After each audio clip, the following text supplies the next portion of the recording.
सदाशिवसमारम्भां शङ्कराचार्यमध्यमाम् अस्मदाचार्यपर्यन्तां वन्दे गुरुपरम्पराम्। ॐ वसुदेवसुदं देवं कंसचाणूरमर्दनं देवकी परमानन्दं कृष्णं वन्दे जगद्गुरुं। मूकं करोति वाचालं पङ्गुं लङ्घयते गिरिं यत्कृपातमहं वन्दे परमानन्दमाधवम्। ॐ सहना भवतु सहनौ भुनक्तु सह वीर्यं करवावहै तेजस्विनावधीतमस्तु मा विद्विषावहै। ॐ शान्ति शान्ति शान्तिः। हरिः ॐ श्री गुरुभ्यो नमः। हरिः ॐ।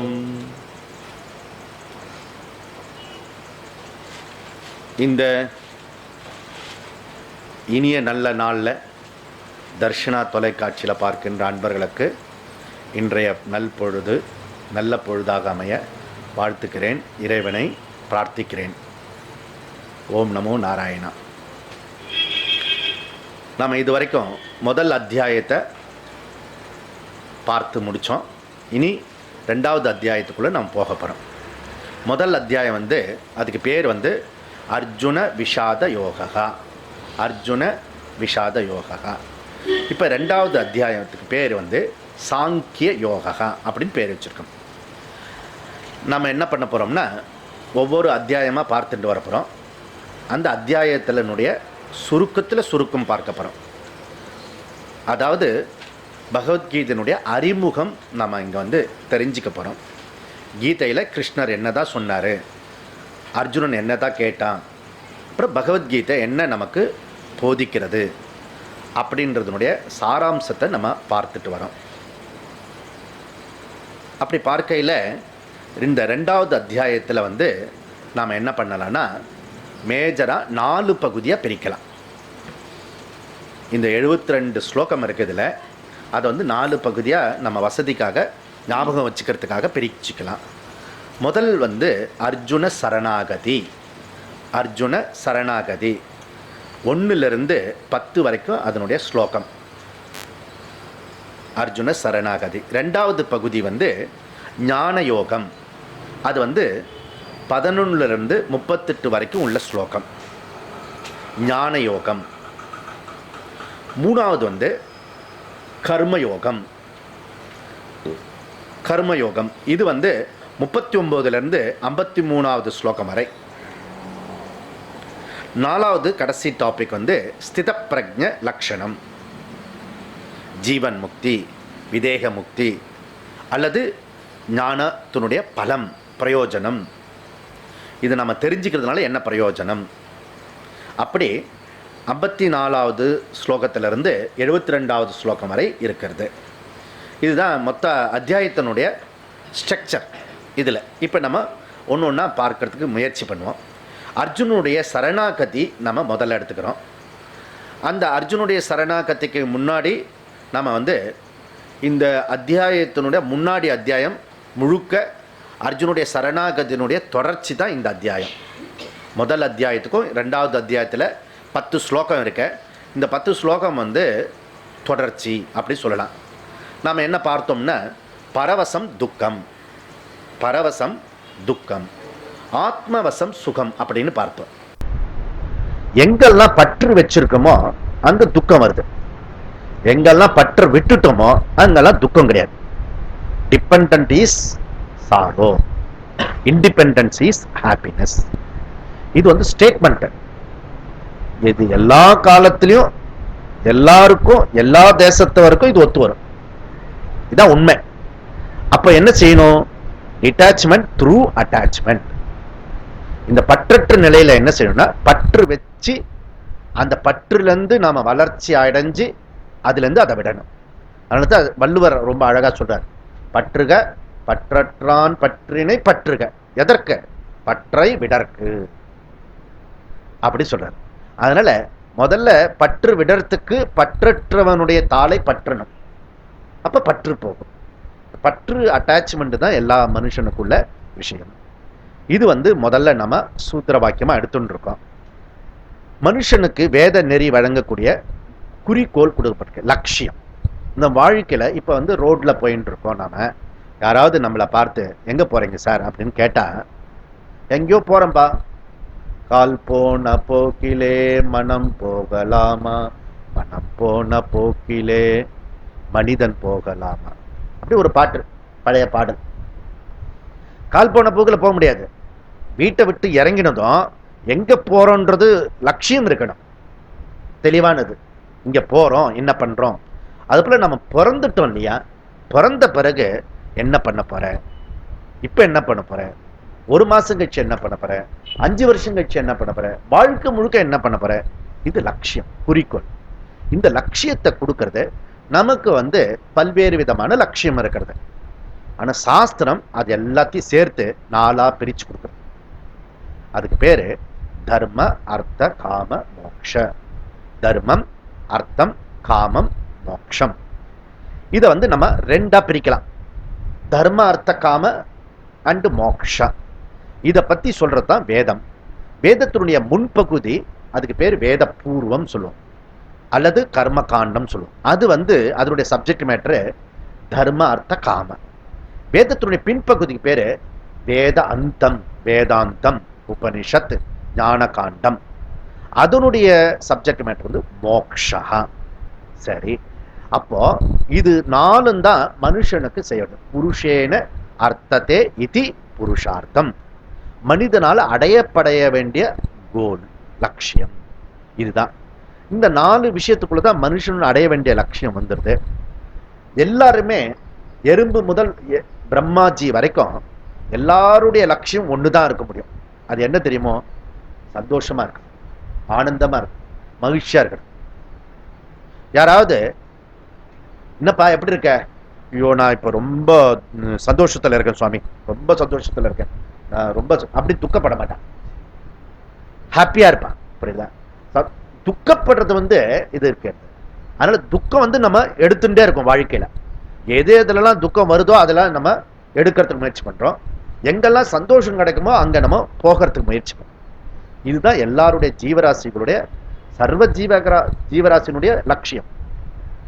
அப்போ மனுஷன் என்ன செய்யறான்னா, அந்த நான் விரும்பின பொருளோ நான் விரும்பின ஆட்களோ எனக்கு கிடைச்சிட்டா சந்தோஷம், மகிழ்ச்சி. நான் விரும்பினது நடக்காத போச்சுன்னா அது துயரம், துன்பம். நான் விரும்பினது எங்கிட்ட பறிக்கப்பட்டுடுதுன்னா துயரம், துன்பம். அப்ப நம்ம விரும்பினது நடக்கிறது இருக்க காமஹா. அது ஃபர்ஸ்ட் புருஷார்த்தத்துல எல்லாரும் டிராவல் பண்ணுவாங்க. அதுக்கப்புறம் ஒரு விஷயம் புரியும், அதுக்கு நாம விரும்பினதை அடையறதுக்கு பணம் வேணும், பொருள் வேணும், பதவி வேணும், அந்தஸ்து வேணும், ஸ்டேட்டஸ் எல்லாம் தேவைப்படுறது. அப்போ செகண்ட் விஷயத்துக்கு நாம போகும், அர்த்தகா. இந்த அர்த்தகா எதுக்கு? காமத்துக்காக. இப்ப உங்களுக்கு கிட்ட ஒரு 10 லட்சம் கொடுத்து 5 வருஷம் அப்படியே வச்சிருந்து நீ செலவெல்லாம் பண்ணக்கூடாது, அப்படியே திருப்பி எனக்கு 5 வருஷம் கழிச்சு திருப்பி கொடுத்துரு அப்படி சொன்னா யாராவது வச்சுப்பானா அந்த 10 லட்சத்தை? சுமையாயிடும். அது வேற பாதுகாத்து அவங்ககிட்ட கொடுக்க வேண்டியதா இருக்கும்.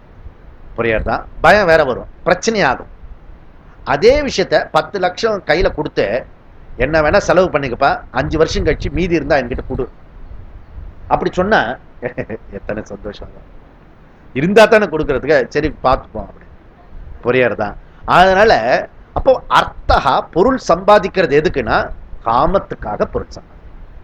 இப்படி பொருளும் அர்த்தமும் நமக்கு சந்தோஷம் அடையும் போது அந்த சந்தோஷம் அடையறதுல பொருள் இருந்தாலும் நமக்கு எல்லாம் இருந்தாலும் அதை அடையக்கூடிய புலன்கள் இருந்தாலும் இடையூறு வருது, துன்பம் வருது, பாதிப்பு வருது. அப்போ அவன் யோசிக்கிறான், நாம வாழ்க்கையை ஒழுங்கா வாழறோமா இல்லையா அப்படின்னு சிந்திக்கிறான். அப்பதான் அவனுக்கு வாழ்க்கையில தர்மத்துக்கு வரான். ஓ நமக்கு மேல சுவாமி ஒண்ணு இருக்கு, கடவுள் இருக்கிறார், இப்படி சொல்லிட்டு தன்னுடைய வாழ்க்கையில தர்மத்துக்கு வரதுதான் ரிலீஜியஸ் லைஃப். அப்போ மனுஷனுடைய டிராவல் எப்படி இருக்கும்னா காமத்துக்காக அர்த்தம், அர்த்த காமத்துக்காக இந்த தர்மம். இப்படி அவனுடைய வாழ்க்கையை போறது தான் தர்ம அர்த்த காம. இந்த தர்ம அர்த்த காம வாழ்க்கை முறைக்கு பேரு ரிலீஜியஸ் லைஃப், சமய வாழ்க்கை. அப்போ மெட்டீரியல் லைஃப்ல இருந்து நம்ம சமய வாழ்க்கைக்கு மெதுவா பயணமாகணும். வெறும் அர்த்த காம மாத்திரம் இருந்து அங்க தர்மம் இருக்காது, அங்க சுவாமி இருக்காது.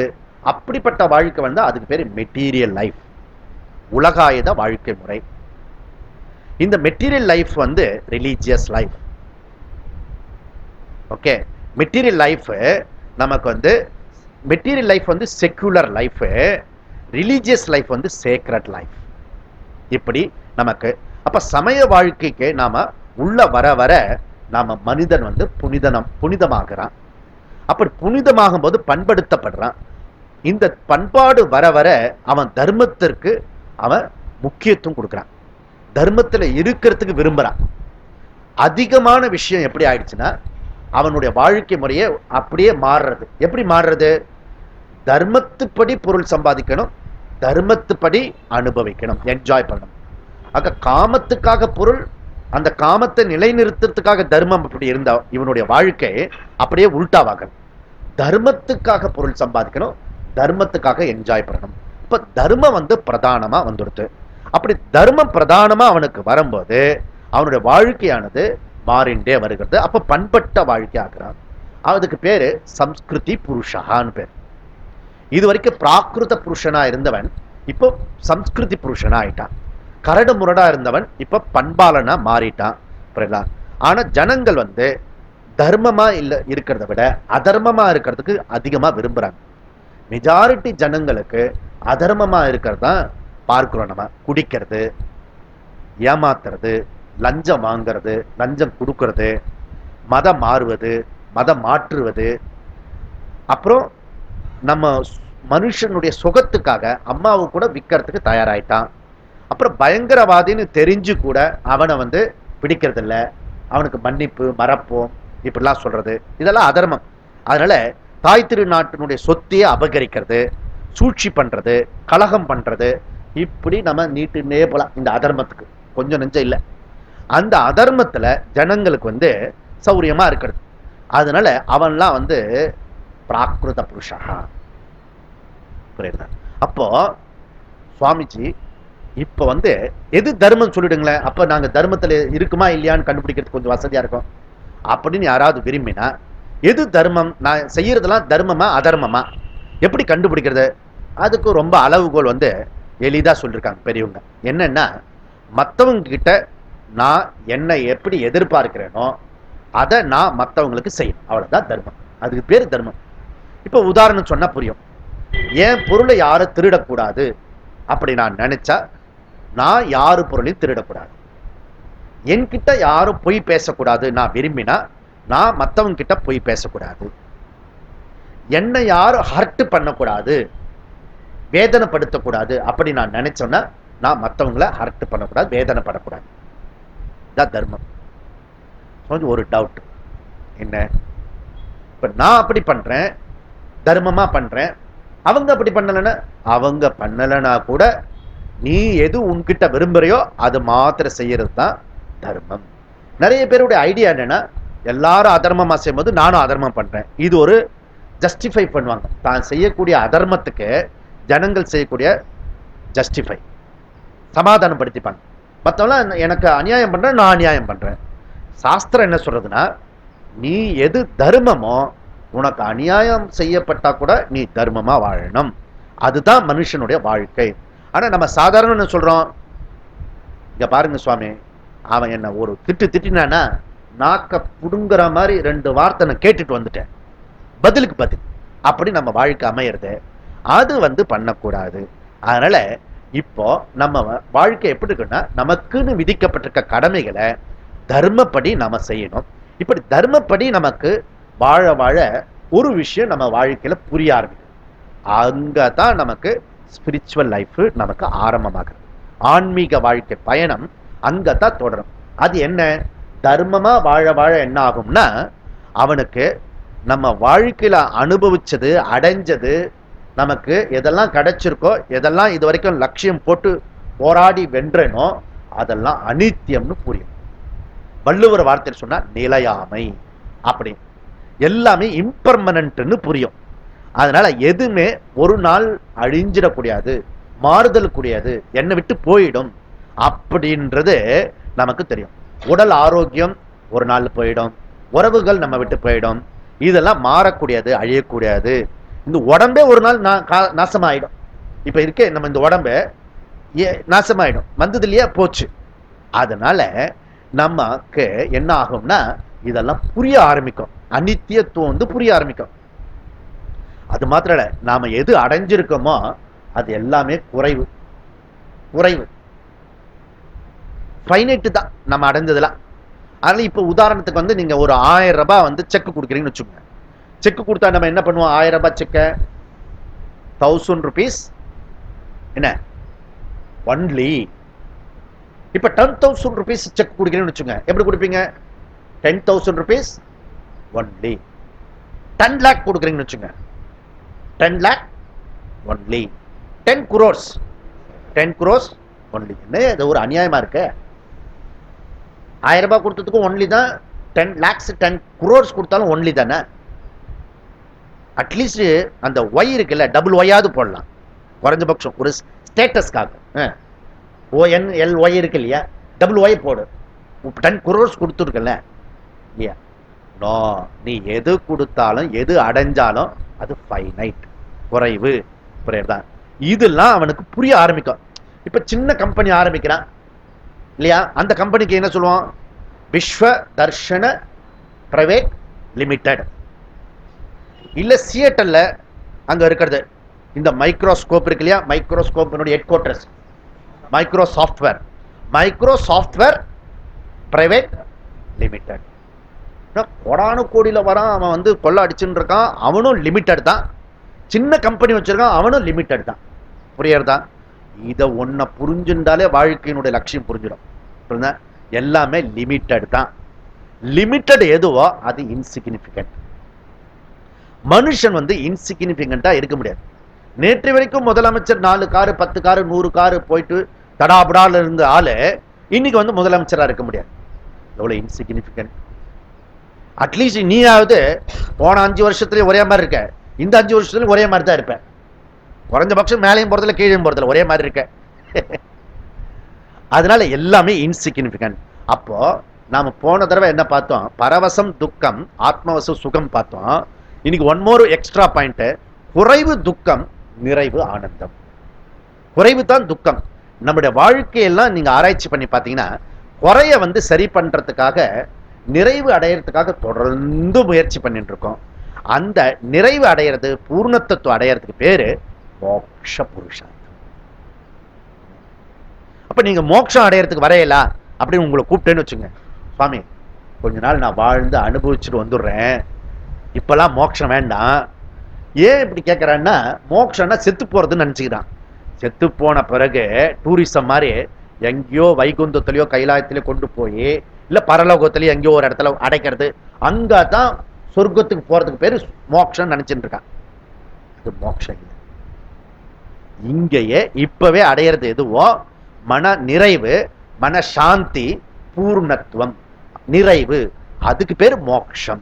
தமிழ்ல அதுக்கு அழகான ஒரு பேர் இருக்கு, வீடு. அறம் பொருள் இன்பம் வீடு. வீடுனா விடுதலை, விடுதலைனா ஃப்ரீடம், சுதந்திரம். எதுல இருந்து ஃப்ரீடம்? துன்பத்திலிருந்து, துயரத்திலிருந்து, பிரச்சனையிலிருந்து விடுதலை. அதுக்கு சமஸ்கிருத வார்த்தை வந்து சம்சாரம். சம்சாரத்திலிருந்து விடுதலை. அப்போ நாம தர்மப்படி எப்ப வாழறோமோ, அர்த்த காம பிரதானமா இல்லாம தர்ம பிரதானமா வாழும்போது வாழ்க்கையில சிந்தனை தோன்றும். நான் போறது சரியா இருக்கா, ரைட்டா இருக்கா, நான் போற பாதை சரியா, மனுஷ வாழ்க்கை எதுக்காக இருக்கிறது, இந்த சிந்தனையெல்லாம் தோன்றினவன் தான் ஆன்மீகத்துக்கு வருகிறான். ஆக தர்ம அர்த்த காம மோக்ஷ, அறம் பொருள் இன்பம் வீடு. இதை வந்து நம்ம ரெண்டா பிரிக்கிறோம் வேதத்துல. அதுக்கு பேரு கர்ம காண்டம், ஞான காண்டம். கர்மா அண்ட் ஞானம். இதுக்கு தான் இந்த கீதையில கடைசியில வந்து நீங்க ஒண்ணு அத்தியாயம் முடிக்கும் போது ஸ்ரீமத் பகவத்கீதாசு உபனிஷத்சு பிரம்ம வித்யாயம் யோக சாஸ்திரே ஸ்ரீ கிருஷ்ணார்ஜுன சம்பாதே அப்படின்னு முடிக்கும். அதனால இங்க வேதத்துல என்ன சொல்லப்பட்டிருக்கோ கீதையிலும் சொல்லப்பட்டிருக்கிறது. இதுல முதல் அத்தியாயத்துல இந்த அர்ஜுனன் என்ன பண்ணிருக்கான்னா, நம்ம ஆராய்ச்சி பண்ணதுல அவனுக்கு சம்சார நோய் வந்திருக்கிறது. எது சம்சாரம் அப்படின்றத பார்த்தோம் நாம. ராக சோக மோக. ராக சம்சாரம், சோகம் சம்சாரம், மோகம் சம்சாரம். இத ஃபர்ஸ்ட் அவன் கண்டுபிடிச்சிட்டான், தன் வாழ்க்கையில கண்டுபிடிச்சிட்டான். இது ரொம்ப முக்கியமானது. நோய் நாடி நோய் முதல் நாடி அப்படின்னா தமிழ் புலவன். நோய் வரத்துக்கு முன்னாடி நோய் வந்தத நோய் ஏன் வந்ததுன்னு கேட்கணும். அதனால இந்த நோய் இருக்க, டயக்னிஸ் பண்ணின டிசீஸ் இருக்க, அதை கியூர் பண்ண முடியும். டயக்னிஸ் பண்ணாத டிசீஸை கியூர் பண்ண முடியாது. அதனால ஃபர்ஸ்ட் விஷயம் என்னன்னா, நமக்கு ஏன் நோய் வந்தது, அந்த விஷயம் வந்தா தான் நாம நோயை தீர்க்க முடியும். இது ரொம்ப முக்கியமான ஸ்டேட்மெண்ட். அதனால இவன் நோயை கண்டுபிடிச்சிட்டான், சம்சார நோயை கண்டுபிடிச்சிட்டான். அதுல ஃபர்ஸ்ட் சம்சார நோய் முதல்ல நமக்கு ஜுரம் வரும். எல்லா டிசீஸுக்கும் ஆரம்பத்துல மலச்சிக்கல், ஜுரம், தலைவலி, இது 3 தான் இன்ட்ரோடக்ஷன் வரும். அதுக்கப்புறம் அதை கவனிக்காம விட்டுட்டீங்கன்னு வச்சுங்க, அதுல இருந்து ஃபர்தர் டெவலப் ஆகி அது டைஃபாய்டில் வரும். டைஃபாய்டையும் கவனிக்காம பண்ண அதனுடைய ஃபர்தரா டெவலப் ஆகும். ஜாண்டிஸ் எல்லாம் காம்ப்ளிகேட்டட் ஆகும். காம்ப்ளிகேட்டட் ஆச்சுன்னா என்ன, ஐசி வார்டு. யாரும் உன்னை பார்க்க கூடாது. அந்த இடத்துல புனிதமான இடத்துல கண்ணாடி பீரோக்குள்ள ஒண்ணு வச்சுடுவாங்க. புரியுறதா? இது முத்தின வியாதி. அது போல பிகினிங் என்ன, இந்த பிகினிங் அப்போ இந்த வயிற்று வலி தலைவலி இருக்க ஜுரம், அப்ப நமக்கு நோயே தெரியாது, நோய் இருக்கிறதே தெரியாது. அது பாட்டு அப்படி காலில் தட்டி விட்டுட்டு போயிட்டே இருப்போம். புரியுதா? அட்டாச்மெண்ட். இது எல்லாருக்கும் சர்வ பீப்புளுக்கும் இருக்கிறது. அட்டாச்மெண்ட், பற்று. யாருக்கு பற்று இல்லை? எல்லாருக்கும் பற்று இருக்கு. புரியுறதா? இந்த பற்று முத்தி போகும்போது தான் சோகமாகும். அது கொஞ்சம் பேருக்கு தெரியும், சோகம் வர்றது தெரியும்.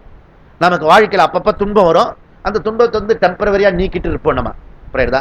அதனால சோகம், இந்த ராகத்தினால தான் சோகம்ன்றது தெரியவே தெரியாது, இதெல்லாம் வரும். அதனால ராகத்திலிருந்து, ராக சம்சாரத்திலிருந்து சோக சம்சாரம் வரும். ராக சம்சாரமும் இந்த சோக சம்சாரமும் 2 ஜாயிண்ட் அதுல பவர்ஃபுல் ஆயிடும், முத்தின வியாதி ஆயிடும். அதுல இருந்து மோக சம்சாரம். சுவாமிஜி அப்பப்ப சம்சாரம் சொல்றீங்களே, எங்க ஒய்ஃபை நாங்க சம்சாரம் தான் கூப்பிடுவோம். அப்போ ஒய்ஃப் சம்சாரமான, ஒய்ஃப் சம்சாரம் இல்லை, நீயும் சம்சாரம் அவளும் சம்சாரம் தான். எப்போ தனியா அந்த காலேஜ் லைஃப்ல நாங்க எப்படி ஆனந்தமா இருந்தோம், பிரம்மச்சரி 2 பேர் சேர்ந்தோம், சம்சாரம் ஆயிடுச்சு அப்படி எல்லாரும் சொல்லுவாங்க. இந்த பக்கம் சொல்லுவாங்க, அந்த பக்கம் சொல்லுவாங்க. சம்சாரன்றது இங்க துன்பம், துயரம், அதை பத்தி சொல்றோம், மனைவி பத்தி சொல்லல. புரியுறதா? அதனால சம்சாரம்ன்றது நம் வாழ்க்கையில படுகின்ற பந்தம், மோட்சம். இது இது நீக்கிறதுக்கு தான் இதை நம்ம பாடுபடுறோம். இதை கண்டுபிடிச்சிட்டான் இவன். கண்டுபிடிச்சிட்ட உடனே இதை தீர்க்கறதுக்கான வழியும் அவனே கண்டுபிடிச்சிட்டான், அர்ஜுனனே கண்டுபிடிச்சிட்டான். இங்க பாரு அர்ஜுனா, இது கிருஷ்ணா, உனக்கு தெரியாது, இவன் தான் அயோக்கியத்தனம் பாவம் பண்றானா, நாம ஏன் அவனோட கூட்டு போனோம், விட்டு தொலை, எடுத்துட்டு போட்டோம் அப்படின்னு சொல்றான். முழுக்க அட்வைஸ் பண்றான். அதாவது இவன் கண்டுபிடிச்சிட்டான் டிசீஸ, எனக்கு ராகம் இருக்கு, எனக்கு சோகம் இருக்கு. அதனால என்ன ஆயிடுச்சு, இவனுக்கு இவனே ரெமெடி கொடுக்குறான். இதெல்லாம் ப்ராப்ளம். நிறைய பேரு எனக்கே தெரியும் சுவாமி அப்படின்னு சொல்லுவாங்க. எல்லாம் எனக்கே தெரியும், உனக்கே தெரியுமா, தெரிஞ்சுக்கோ அப்படின்னு. அந்த மாதிரி சொல்றான். ஆததாயி ஏதான் ஆததாயினக அத்வா அஸ்மான் பாபம் ஏவ அப்படி சொல்றான். ஆசிரியே, அவன் பாபத்துல பஞ்சமா பாதகம் பண்ணினவன், அவனையே நாம கொல்லணும்ன்றான். பஞ்சமா பாதகத்துல ஏதாவது ஒரு பாவம் பண்ணினா சத்திரியன் அவனை கொல்லலாம், அப்படி தர்மசாஸ்திரம் சொல்றது. இவன் எல்லா பாவமும் பண்ணினவன் துரியோதனன், அவனை விட்டுடு அப்படின்னு சொல்றான். இவன் கிருஷ்ணருக்கு உபதேசம் பண்றான்.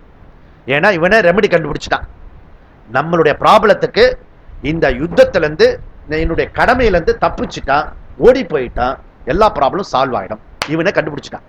அதை இப்ப எதுக்கு சொல்லிட்டு இருக்கான் கிருஷ்ணர்கிட்ட, நீ சொல்றது ரொம்ப ரொம்ப கரெக்ட், போயிட்டு வா அப்படின்னு சொல்லிடணும். ஒரு வார்த்தை, ஒரு அத்தாரிட்டியை எதிர்பார்ப்போம் நம்ம ஓடுறதுக்கு. ஓடுறதுன்னா சொல்லாம கொள்ளாம ஓடி இருக்கணும். அதான் பெஸ்ட். கேட்கிறானேன்னு அர்த்தம் இப்ப போறது தப்போ ரைட்டோ அப்படி டவுட் வருது. அதனால இதுவரைக்கும் கேட்டிருந்த நடுவுல ஒரு வார்த்தை பேசல கிருஷ்ணர், மௌனமா இருக்கார். அவர் மௌனமா இருக்க இருக்க இவனுக்கு டவுட் வந்துருது, நம்ம ரொம்ப அதிகமா பேசுறோமா அப்படின்னு. அப்போ இவனுக்கு ஒரு விஷயத்தை கண்டுபிடிக்கிறான். இந்த முதல் அத்தியாயத்துல நோயை கண்டுபிடிச்சிட்டான். அந்த நோய்க்கு நானே ரெமெடி கொடுப்பேன்னு அதை கண்டுபிடிச்சான். அதுக்கப்புறம் கொஞ்ச நேரம் கழிச்சு என்ன கண்டுபிடிச்சனா, முக்கியமான கண்டுபிடிப்பு. இதுதான் ஒவ்வொரு சாதகர்களும் கண்டுபிடிக்க வேண்டிய இம்பார்ட்டன்ட் விஷயம். அது என்னன்னா ஹெல்ப்லெஸ்னஸ், இயலாமை. என்னாலேயே இந்த நோயை தீர்க்க முடியாது. இது ஃபர்ஸ்ட் டிஸ்கவரி லைஃப்ல. இதை யாரு கண்டுபிடிக்கிறானோ, இந்த விஷயத்தை யாரு புரிஞ்சுக்கிறானோ அவன் தான் அடுத்த ஆளுகிட்ட நாடி போவான். யாரு ஒருத்தர் வந்து தலைவலி வந்துட்டுன்னா முதல்ல கை வைத்தியம் பார்த்து பார்த்து பார்ப்போம். 2 நாள் 3 நாள் 1 மாசம் அப்படியே கண்டினியூஸா இருந்தா என்ன பண்ணோம், டாக்டர் கிட்ட போம் மரியாதையா. டாக்டர் கிட்ட ஃபீஸ் கொடுக்காம அப்படியே தாட்டிடலாம் அப்படின்னா நடக்கவே நடக்க புரியுது.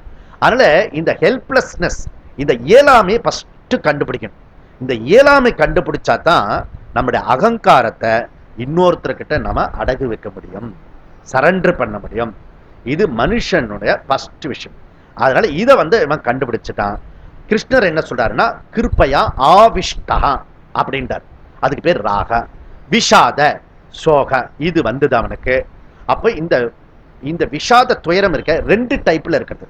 ஒரு டைப் வந்து நான் விரும்பின பொருளோ ஆளோ சூழ்நிலையோ என்னை விட்டு போகாம நாசமடையாம அது என்கிட்டயே இருக்கணும் அப்படி விரும்புறோம். இது வந்து யூனிவர்சல் லாவுக்கு அகைன்ஸ்ட்.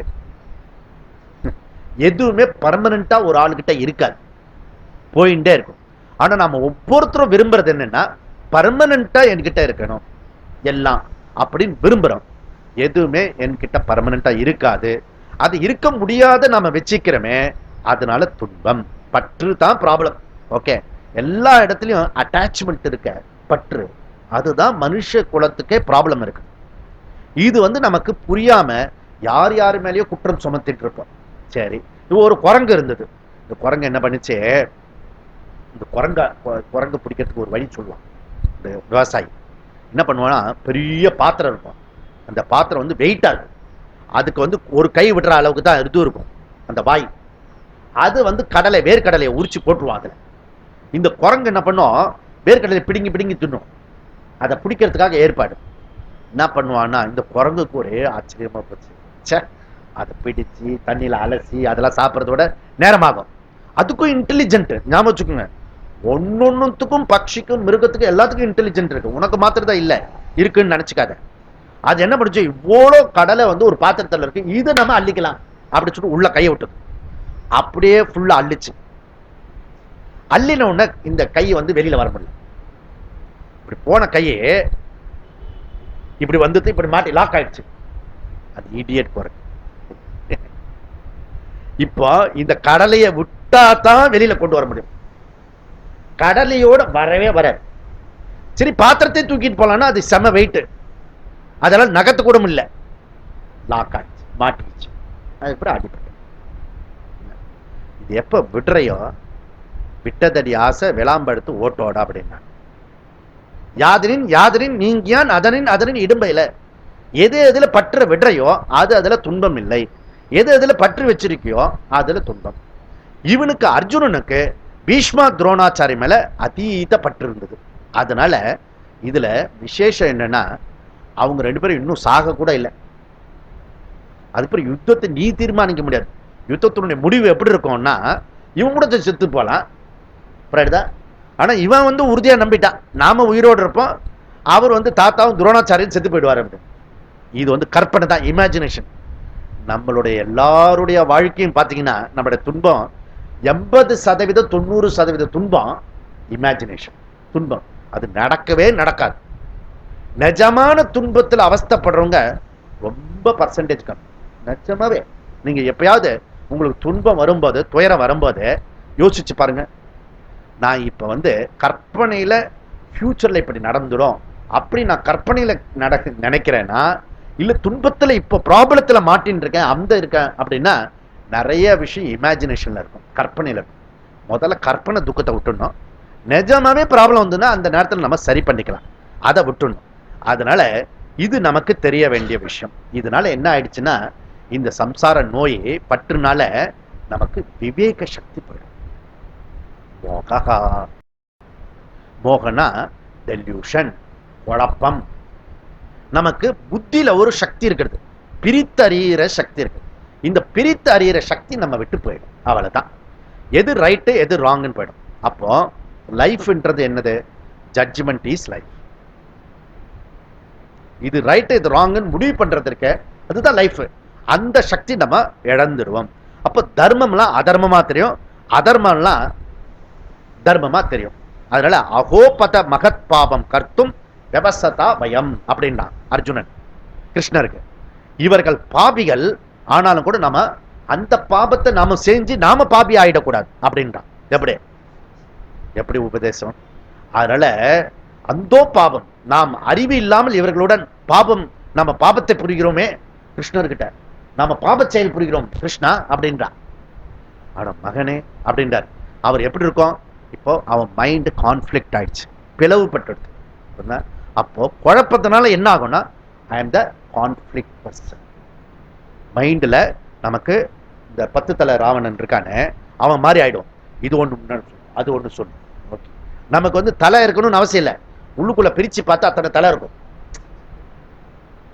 செய்யலாமா இது செய்யக்கூடாது, அப்படி கான்ஃபிளிக்ட் ஆயிடுது. அந்த கான்ஃபிளிக்ட் தான் மோகா, பிளவுபட்டு இருப்போம். இப்ப ராக சோக மோக, இதுல இந்த ப்ராப்ளத்தை இவன் கண்டுண்டான். கண்டுண்ட பிறகு என்ன செய்யணும்? What is intelligent? Seeking help. Okay, அப்ப என்னாலேயே அந்த பிரச்சனையை தீர்க்க முடியாது அப்படின்னா பிரச்சனையை தீர்க்கக்கூடிய ஆளை கண்டுபிடிக்கணும். அந்த பிரச்சனையை தீர்க்கக்கூடிய ஆளுகிட்ட தன்னை ஒப்படைக்கணும். இதுதான் சரணாகதி. அப்ப இயலாமையை எவ்வளவு தூரத்துக்கு நாம தெரிஞ்சுக்கிறோமோ அதை பொறுத்து சரணாகதி அமையும். என்னாலே நான் வந்து சரி பண்ணிடுவேன் அப்படி சொல்ற வரைக்கும் சரணாகதி ஆக மாட்டோம், சிஷ்யனா ஆக மாட்டோம். இவன் கண்டுபிடிச்சுட்டான். அந்த பேரு, இயலாமைக்கு பேரு கார்பண்ய தோஷகான்னு பேரு. ஓகே, இவ கண்டுபிடிச்சிட்டான். கார்பண்ய தோஷோ பகத ஸ்வபாவகா பிரச்சாமி த்வாம் தர்ம சம்மூட சேதாக யத்ரேயஸ்யான் நிச்சிதம் ப்ரூஹி தன்மே சிஷ்யஸ்தேகம் சாதிமாம் த்வாம் பிரபன்னம். தர்ம சம்மூட சேதாக, நான் தர்மத்துல இது செய்யணுமா இது செய்யக்கூடாது குழப்பத்துல இருக்கிறேன் அப்படின்னு சொல்றான். அதே கிருஷ்ணர்கிட்ட அதர்மத்தெல்லாம் தர்மமா பேசினவன் இப்ப அப்படியே உள்டாவ மாட்டான். இல்ல இல்ல, இது நான் பண்ணினதெல்லாம் அதர்மம், நான் குழப்பத்துல இருக்கேன், இப்ப எது நான் முடிவு பண்ணணும். அப்படி ப்ராப்ளத்தை அவன் கண்டுகொண்டான், இயலாமையை கண்டுகொண்டான், கார்பண்ய தோஷத்தை கண்டுபிடிச்ச பிறகு நம்ம வந்து அடிப்படை பிரச்சனையை அவன் கண்டுபிடிச்சிட்டான், அதற்கான தீர்வும் கண்டுபிடிச்சிட்டான். இப்ப என்ன தீர்வு கண்டுபிடிச்சிட்டான்? இது என்னால தீர்க்க முடியாது, இது இன்னொருத்தரால தான் தீர்க்க முடியும் அப்படி சொல்லி அவன் வந்து தன் கிட்ட கொடுக்குறான், ஒப்படைக்கிறான். இவன் ஒப்படைக்கிற ஆள் யாரு? சாதாரண ஆள் இல்ல. வார்த்தாய பிரதிபோதிதாம் பகவதா நாராயணேன ஸ்வயம், சாக்ஷாத் நாராயணன். அப்ப யார் ஒருத்தர் வந்து தன்னுடைய ப்ராப்ளத்தை கண்டுபிடிக்கிறார்களோ அவர்கள் வந்து சாஸ்திரம் தெரிஞ்ச ஒரு குரு கிட்ட சரணாகதி அடையணும். அந்த குரு எப்படிப்பட்டவர்? குரு சாட்சாத் பரபிரம்மா. ஆனா அர்ஜுனனுக்கு எப்படி கிடைச்சது தெரியுமோ? பரபிரம்மாவே குருவா கிடைச்சது. அது அர்ஜுனுடைய விசேஷம், அவனுடைய அதிர்ஷ்டசாலி. அப்போ ஸ்டேட்மெண்ட் என்ன இதுல இருந்து நம்ம தெரிஞ்சுக்கிறது? முதல்ல நோய் கண்டுபிடிக்கணும். செகண்ட் வந்து அந்த நோய்க்கான விஷயம் என்னாலே தீர்க்க முடியாதுன்னு தெரியணும். மூணாவது விஷயம், நோயை தீர்க்கிறக்கிட்ட தன்னை சரணாகதி அடையணும். அதுக்கப்புறம் அவர் சொல்றத முதல்ல கேட்கணும், அவர் சொல்றபடி நடக்கணும். இதெல்லாம் ஆர்டர் செய்ய வேண்டிய விஷயம். இதுக்கு பேரு சரணாகதி அடையக்கூடிய வழிமுறை. புரியுதான்? சிஷ்யஸ்தேகம் சாதிமாம் துவாம் பிரபன்னம். அதனால அர்ஜுனன் வந்து இதை நல்லா உணர்ந்துட்டான். உணர்ந்த பிறகு என் அறிவு பயன்படாது, இதுவரைக்கும் நான் வச்சுருக்க அறிவு, அந்த அறிவு யூஸ்லெஸ். இது சாதகன் கண்டுபிடிக்க வேண்டிய முதல் விஷயம். ரொம்ப கஷ்டம் அது. என் அறிவு பயன்படாது, என்னுடைய குருநாதருடைய அறிவில் என்னுடைய அறிவை நான் ஃபிக்ஸ் பண்ணிக்கணும் அப்படின்னு கொண்டு வரதுக்கு பேரு, அதுக்கு பேர் தான் சரணாகதி. புரியுதுதான்? சிஷ்ய பாவம் அதுக்கு பேரு. அப்போ அர்ஜுனன் வந்து இது வரைக்கும் சிஷ்யன்னு சொல்லல, இப்ப பகிரங்கமா அறிவிக்கிறான், ஐ எம் த சிஷ்யா. இது ரொம்ப கஷ்டம். சிஷ்யன்னு அறிவிக்கிறதுனா என்ன அர்த்தம் தெரியுமா? உன்னுடைய ஆதாரத்தையே இழக்கிறன்னு அர்த்தம். இது வரைக்கும் பரம்பரை பரம்பரையா சொத்து சேர்த்து வச்சிருக்கோமே அகங்காரம், அதை இழக்கிறதுன்னு அர்த்தம். புரியுதா? இந்த அதுவும் எஸ்பெஷலி நண்பர்கள் 2 பேர் குரு சிஷ்யன் ஆகிறது ரொம்ப கஷ்டம். Very deep. வேற எதையாவது ரிலேஷன்ஷிப் இருக்கலாம், இங்க வந்து 2 பேரும் நண்பர்கள், கிருஷ்ணரும் அர்ஜுனனும். அதுல வந்து அவனுடைய அகங்காரம் வந்து அடையிறது, ரெடியூஸ் பண்றது ரொம்ப கஷ்டம். அதுவும் சாதாரண ஆள் இல்லை. ஃப்ரெண்ட்ஸ் கூட சில ஃப்ரெண்ட்ஸ் டாமினேட் பண்ணுவான், சில ஃப்ரெண்ட்ஸ் வந்து அப்படியே சும்மானே இருப்பான். பார்த்தீங்கன்னா அந்த மாதிரி ஏதோ தூரக்க இருக்கிற ஒன்றும் இல்லாத லாயக்கு இல்லாத ஃப்ரெண்ட் இல்லவன், இவனும் ஈக்குவலி பெரிய ஆள். புரியுதா? கல்வியில வந்து அவன் வந்து யூனிவர்சல் ஃபர்ஸ்ட். கல்வியில, கலவியில கை தேர்ந்தவன். புரியுதா? அறிவில் வந்து அவன் சிறந்தவனா இருக்கான். துட்டுல அது ரொம்ப முக்கியம். மற்றதெல்லாம் இருந்து பணமே இல்லைன்னு வச்சுக்கோ, உன்னை எவனும் சட்டையே பண்ண மாட்டான். தனஞ்சயன் அவன், நல்ல பணம் சம்பாரிச்சவன். புரியுதா? போரிலோ சமர்த்தன் அவன், அழகுல அற்புதமானவன். புரியுதா? இதுல ஒண்ணு நமக்கு இருந்தா போறோம், ப்ராப்ளம் அதிகமாயிடும். அதனால அஸ்திர சஸ்திரம் உடையவன், தர்மப்படி வாழ்ந்தவன். இதுதான் முக்கியம். இவனுக்கு ஏன் இவ்வளவு தூரத்துக்கு இங்க வந்திருக்குன்னா, இது எல்லாம் இருந்து கூட அவனுடைய கர்வம் எப்படி இருக்கும், அவனுக்கு அவனுடைய அகங்காரம். அதனால தான் துரோணர் செத்து போயிடுவாரு, பீஷ்மாச்சாரி செத்து போயிடுவாரு, நான் இருப்பேன். புரியுதா? இதுக்கு வழி என்ன, நம்ம இந்த யுத்தத்தை விட்டுட்டு போயிடுவோம், பாவம் அவன் தான் அநியாயம் பண்றான், அவ்வளவு கான்பிடென்ட். புரியுதா? அதனால இந்த அந்த கர்வம் வந்து அகங்காரமும் 2 சேர்ந்து இருக்கு அவனுக்கு.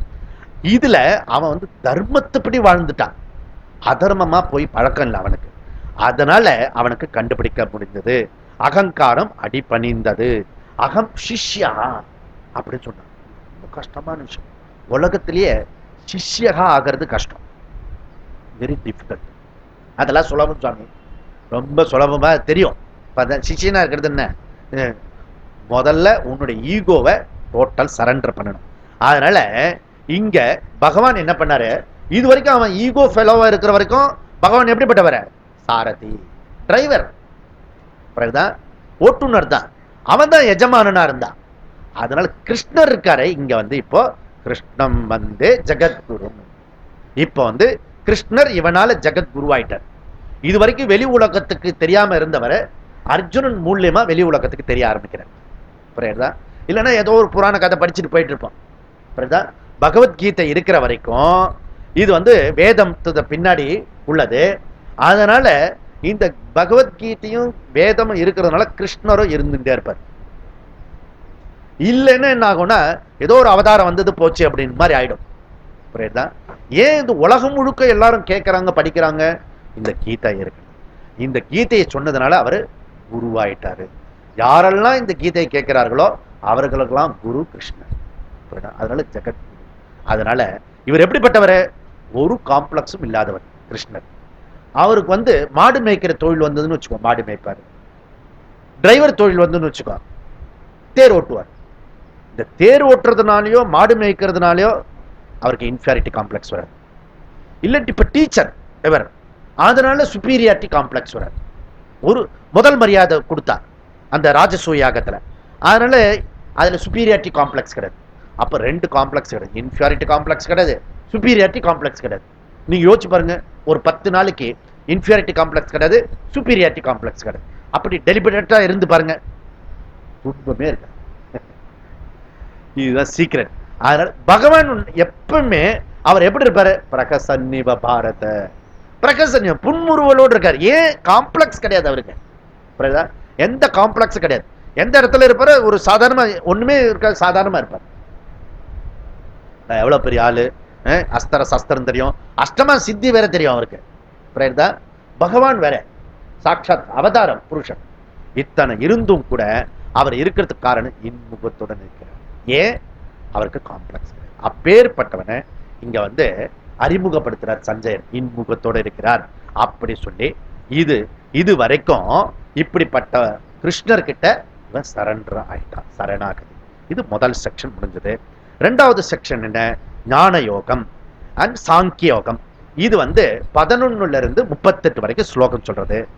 இந்த 700 ஸ்லோகத்துல முக்கியமான பகுதி, தாத்பரியம், சென்ட்ரல் தீம் இந்த ஞான யோகம் தான். இந்த 2வது அத்தியாயத்துக்கு மாத்திரம் இல்ல, முழு கீதைக்குமே தாத்பரியம் இதுதான். இதை பேஸ் பண்ணி தான் இது எல்லாம் வரப்போறது. அது மாத்திரம் இல்ல, பகவத்கீதை மாத்திரம் இல்ல, வேதத்தில் இருக்கிற எல்லா பகுதிக்கும், உபனிஷத்து பகுதிகள் அத்தனைக்கும் இந்த மைய பகுதி முக்கியமானது. அப்போ இது ரொம்ப முக்கியமான பகுதி. 11 இருந்து 38 வரைக்கும் இந்த இது இருக்க ஸ்லோகம். அதுலயும் குறிப்பா 11 இருந்து 25 வரைக்கும் ஸ்லோகம் மனப்பாட பகுதி. எப்பயும் மனப்பாடம் பண்ணி வச்சிருக்கணும். எப்பெல்லாம் உங்களுக்கு ப்ராப்ளம்ஸ் வருதோ அதை இது ஒர்க் அவுட் பண்ணி பார்க்கணும். இதுதான் வேதத்தினுடைய சாரம். அப்ப இதுல சாரம் என்ன சொல்றது, இதை அறிமுகப்படுத்தி உள்ளர போறதுக்கு முயற்சி பண்ணுவோம். இப்போ நம்ம நான் காலையில இருந்து ராத்திரி வரைக்கும் சொல்றோம். அதுக்கப்புறம் ஞாயிற்றுக்கிழமையில இருந்து சனிக்கிழமை வரைக்கும் சொல்றோம். நான்ன்றது வருஷம் முழுக்க சொல்றோம். பிறந்தது எப்ப பேச ஆரம்பிச்சிருமோ சாகர வரைக்கும் இந்த நானை உபயோகப்படுத்தாத நாளே இல்லை. அப்ப நான்ன்றது அதிகமா பயன்படுத்தக்கூடிய ஒரு சொல்லு எதாவது இருக்கணும்னா நான் என்ற வார்த்தை, நான் என்ற சொல். இப்ப நான் என்ற சொல்லோட அர்த்தம் என்ன? இது கடிகாரம். கடிகாரம் சொல்லு, கடிகாரத்தை குறிக்கிறது. இது மைக்கு, மைக்கு குறிக்கிறது. இது புக்கு, புக்கு குறிக்கிறது இல்லையா? இப்ப நான் என்ற சொல்லு எதை குறிக்கிறது? கொஞ்சம் யோசிச்சு பாருங்க. நான் என்ற சொல்லுக்கு அதுக்கு சப்ஸ்டன்ட் என்ன அப்படின்னு நம்ம கேட்டா, ஸோ அதுதான் இது ப்ராப்ளம். இந்த நான் என்ற சொல்லுல நமக்கு ஊவாமை, ஊ ஆர் யூ கேட்கறது இல்ல, ஊவாமை. நான் யாரு, நீ யாருன்றது இருக்கட்டும், முதல்ல நான் யாருன்னு எனக்கே தெரியணும். இந்த நான் யாருன்னு கண்டுபிடிக்க தெரியல, இதுதான் ப்ராப்ளம். நான் யாருன்றதை கண்டுபிடிக்க முடியல. நான் யாருன்னு கண்டுபிடிச்சுட்டா எல்லா ப்ராப்ளம் சால்வ் ஆயிடும். இப்ப நான் என்ற சொல்லுக்கு அர்த்தத்தை கண்டுபிடிக்கத்தான் ஞான யோகம்.